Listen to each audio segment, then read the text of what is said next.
Yan yung lock mga kabayan, oh. Good morning po mga bayan. Ayan na po yung baba natin. Yan na po yung San Pedro. Yung San Pedro crossing, no? Na kung saan dyan po nag-start. At may poste na po dyan na buhos na, may mga pierhead na. Isang piraso lang na poste.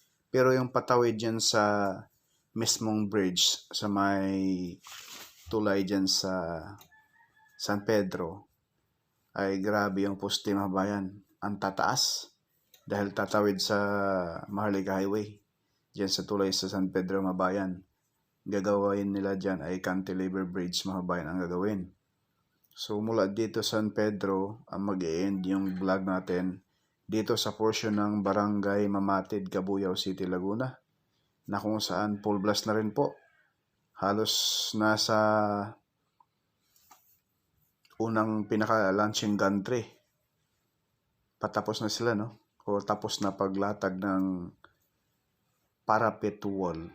Ayan po yung Cabuyao City, Mabayan, na kung saan dyan po sa Barangay Mamatid nag-start ang pag-install ng segmental box girder. Ayan po yung Mamatid, Mabayan. Dyan po tayo mag-end sa ating update ngayong araw, Biyernes, January 30, 2026 mga bayan.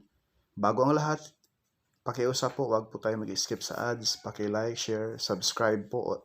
Kung hindi pa po kayo naka-subscribe, paki-hit na rin po yung notification bell para lagi kayong updated pag may mga bagong videos tayong ma-upload. Maraming salamat. Ito na po yung sa San Pedro. Ito yung bridge na sinasabi ko mga kabayan. Tatawid rito yung PNR alignment. Sa bandang kaliwa may mga poste na.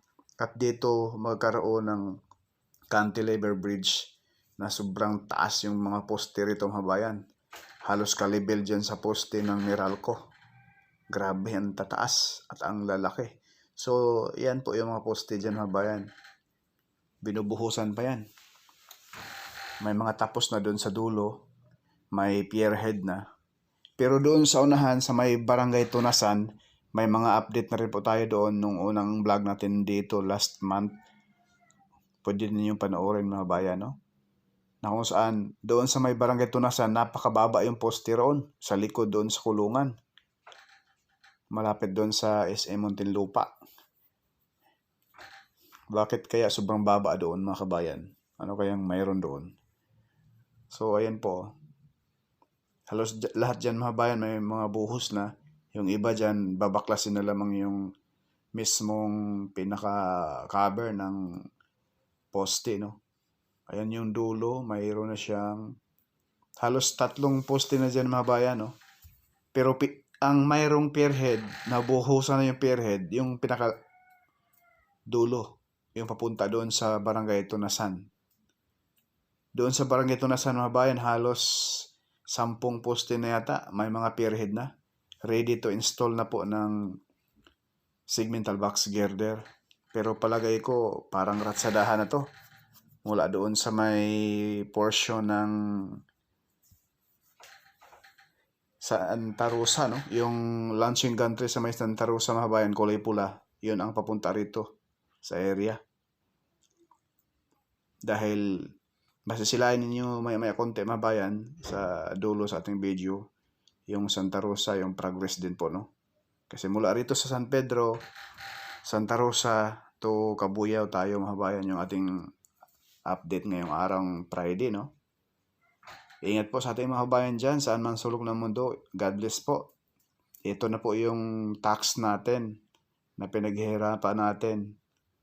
May napuntahan, no? Ito po yung solusyon.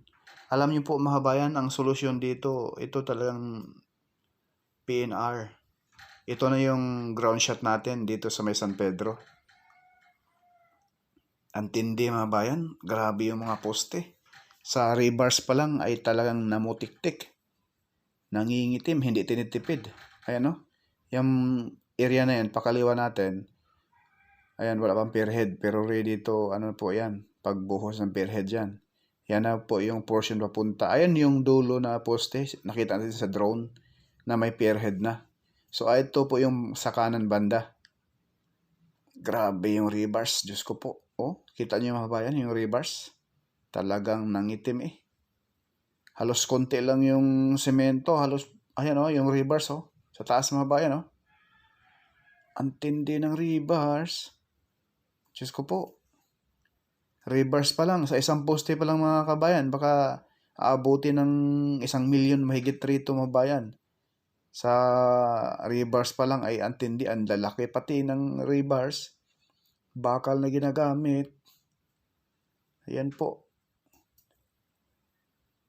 Yung kaharap sa ating kamera ay yun sa dulo, yan na po yung bridge kaganina na nakita natin sa ating drone. Kaya ang tataas ng poste rito dahil tatawid doon sa bridge. Pagtawid ng tulay dyan mga bayan, sa unahan, mga 500 meters, yan na po yung San Pedro Old PNR Station. No? Para hindi kayo malito. Na ngayon ay was out na po yung San Pedro Old PNR Station mga bayan. So ngayon, ayan oh, kita nyo yung rebars, grabe. Ito, yung drone shot natin sa may portion ng Binyan na po ito mga bayan. Ito yung Binyan.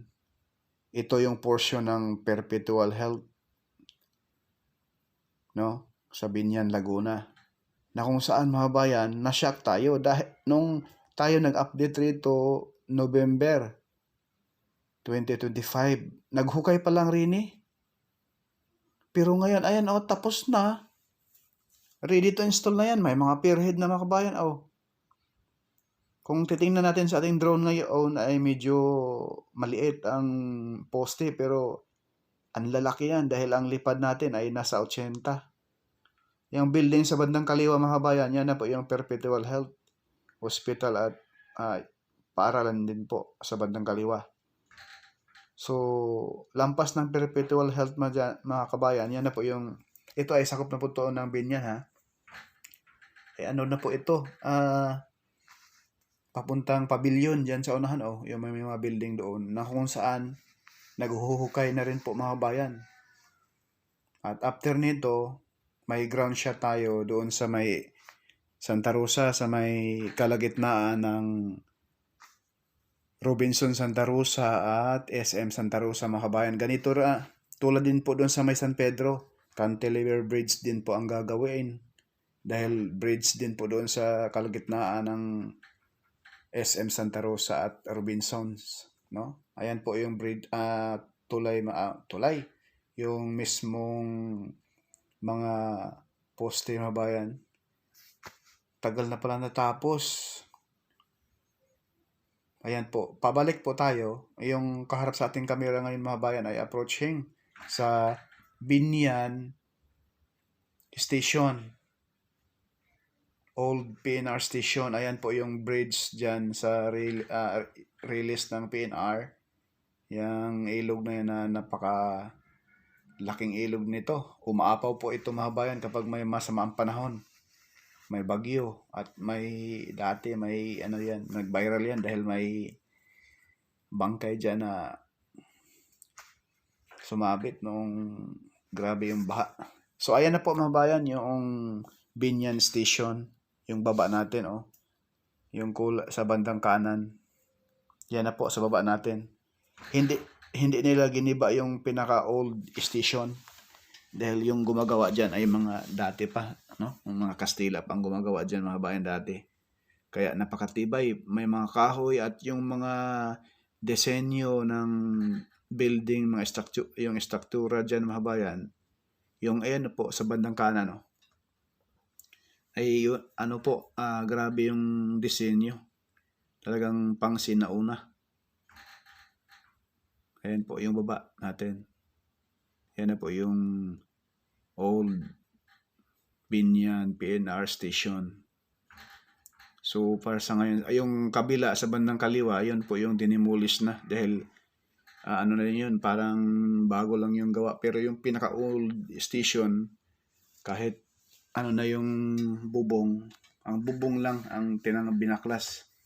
So yung kaharap sa ating kamera ngayon, yung pakaliwa may kalsada dyan, yung pakaliwa papuntang Carmona, Cavite, no? Yung diretso lang po yung alignment ng PNR. Ayan po, Ayan na po yung unahan ay Pasita na po yan. Na kung saan full blast na rin po ang paghuhukay dyan. Going to San Pedro. At papunta rin po rito sa mismong Binyan Station. So may doon sa Pasita mga kabayan, Binyan, Laguna, mayroon po tayong update roon. Pwede rin po ninyong silipin roon mga kabayan. No? So ayan po ang problema, yung baba natin. Yan po yung alignment ng PNR. Pinaalis na po yung mga kabayan natin dyan, yung swatter area dyan, urban areas. Ngayon, ayan tinabunan na naman ulit. Ayan yung mga kabahayan dyan, mga bayan, halos tinabunan na ulit yung alignment ng PNR. Tapos pinapaalis na yun sila dyan. Ay nako, mahirap magsalita Bakit talaga makisiksik sila dyan minsan may na-interview tayo. Dito kami kasi doon sa Kabuyaw dati. Dito kami kasi may pabahay doon ang gobyerno. Kapag malapit ka sa Riles ay libre ka ng bahay. Diyos ko po. Ang lalaki ng katawan dapat magsikap. Huwag umasa sa gobyerno. Yan po mga bayan Kita nyo naman yung mga kabahayan natin rito. Ito po yung Binyan mga bayan. Shout out po sa gobyerno yung Barangay de la Paz, Binyan, Laguna. Grabe, hanggang ngayon ewan ko lang ngayon nagsumikap po ang congressman dyan, si Congressman Arman Dimagiba na inano na po nila. Yung gumagamit na po sila ng makina para itapon yung tubig doon sa Laguna de Bay. Ang problema po mga bayan, yung doon sa Sisig, sa area na doon nga sa may bandang Taguig, grabe na po ang tambak doon ng lupa roon. Sa dating administrasyon ay hindi pinayagan na magtambak ng lupa sa may Laguna de Bay. Pero ngayon ay grabe, napakalapad na. Ang full blast doon mga bayan, ang bibilis ng gawa nila roon, yung pagtambak sa Laguna de Bay roon, lalo na doon sa may Lower Bikutan, papunta roon. Ewan ko ba kung sa local government ba yan or mahirap magsalita. Kaya kawawa yung mababa yung area. Ito na po yung Santa Rosa mga kabayan. Ito yung malalaki din po ang poste na gagawin rito. Dahil dito tayo nakapatong ngayon sa bridge. Ayan. Full blast po ngayon ang pagbuhos ngayon. Ang lalaki nitong poste ng mga kabayan katulad sa San Pedro. Dito tayo sa tulay nakapatong. Ito yung kalagitnaan ng Robinson at SM. So ito na po, narito tayo sa mismong old PNR station ng Santa Rosa, Laguna. So wala na, hindi na natin makita. Sa baba ng launching gantry na yan mga bayan, yung kulay pula, sa baba niyan, dyan po yung old PNR station ng Santa Rosa, Laguna. So ngayon, yung pag-install nila ng segmental box girder, tayo ay nahuli. Kahit gabi daw, nagtatrabaho daw rito mga bayan. Totoo po ba? Comment down below sa ating mga bayan dyan. Dahil ang ganda nga ng panahon ngayon, kaso ngayon, kaganinang umaga ay naabutan biglang umambon rito sa Santa Rosa, kakainis. Kaya ngayon, pagpalipad natin, kahit medyo maambon-ambon ngayon, sinugal natin yung drone natin para lamang makapagbigay sa inyo mga kabayan ng latest update rito po sa PNR in ECR South na kung saan napakabilis yung progress ngayon. Shout out sa Hyundai Dunga. Ang kontraktor ng mula Paranaque to Calamba City, Laguna, Hyundai Dunga po mga kabayan. Ang bilis ng gawa, grabe yung talagang pang world class yung quality. Kagaya din po sa, alam nyo po mga kabayan, yung may mga update rin po tayo sa flood control. Sa may Marikina,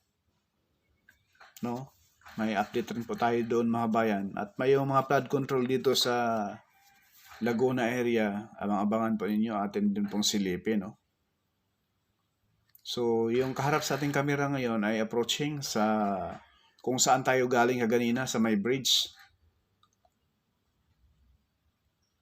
So may barangay Tagapo ba yun mga bayan? So ayan na po yung kulay blue na building na yun, napakalapad. Yan na po yung Santa Rosa Sports Complex. At sa bandang kaliwa naman, yan na po yung SM. Kitang-kita oh. So ayan na po yung, dyan po itatayo yung new PNR station ng Santa Rosa mga bayan oh. Dito oh. Ayan po, may mga 4 na poste na. Nagbubuhos na sila ng pierhead.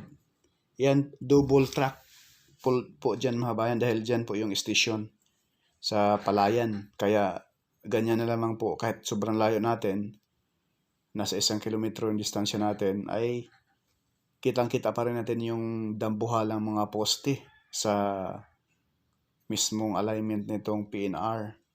Nagbubuhos na rin po sila ng pierhead doon. Double track doon, no? Doon sa mismong station. So, balik po yung ating drone rito sa old PNR station dito.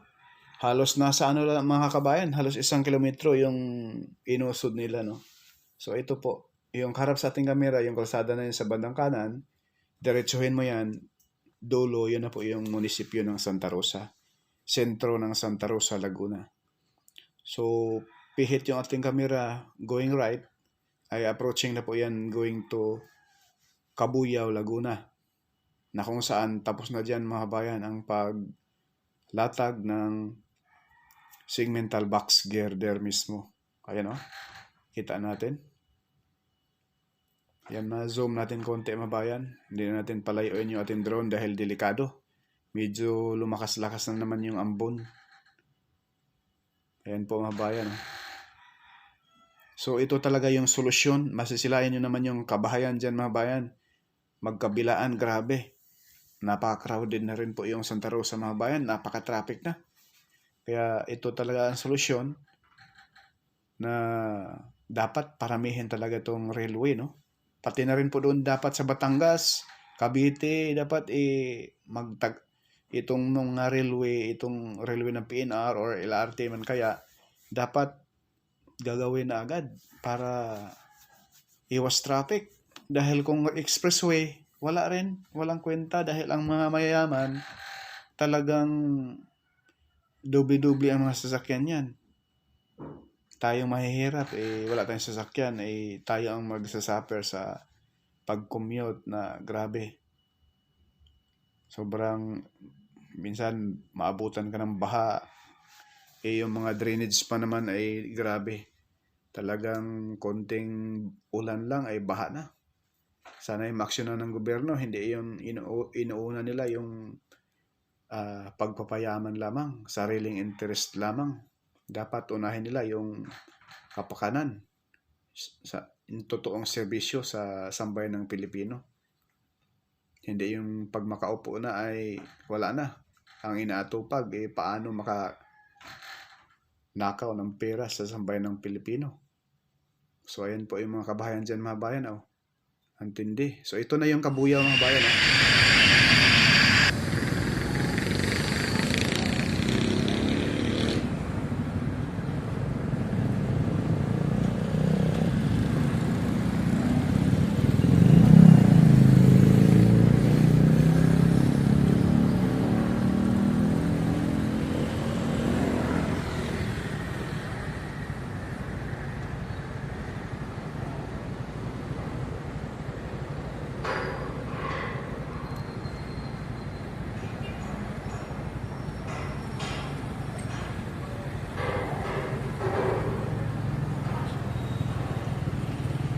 So, lipat tayo rito mga bayan sa Mamatid mismo na kung saan ayan na po yung pag-install ng parapet wall.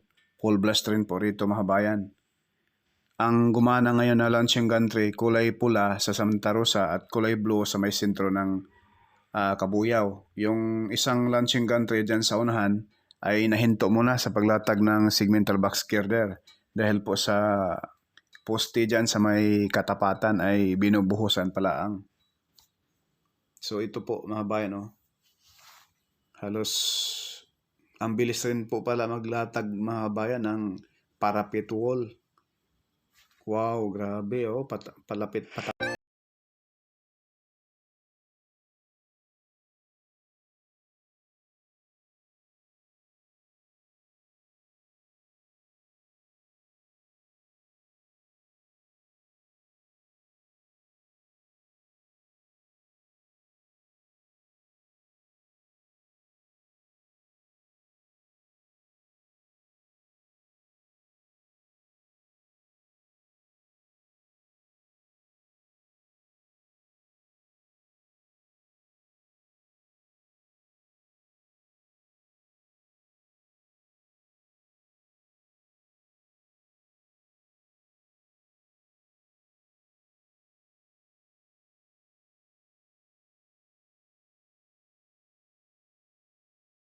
So yun lang muna mga kabayan yung ating update ngayong araong Biyernes dito po sa PNR NCR South. Porca Studio, hindi sikat pero nag-aabot ng balitang tapat. God bless po sa lahat.